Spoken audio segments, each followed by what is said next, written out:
kinkhoest. Wat is dat nu eigenlijk? Kijk mee.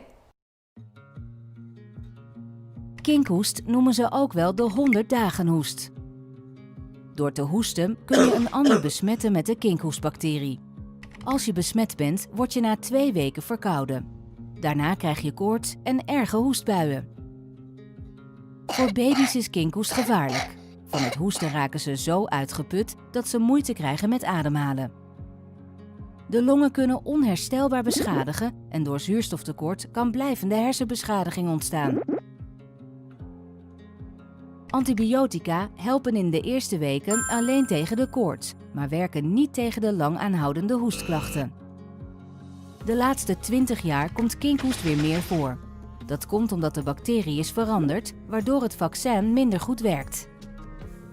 Kinderen krijgen in hun eerste jaar 4 keer een inenting en in hun 4e jaar nog eentje. Ook zwangere vrouwen kunnen, als zij dit willen, ingeënt worden. Dan is hun baby ook in de eerste weken na de geboorte beschermd. Meer weten? Kijk op www.rijksvaccinatieprogramma.nl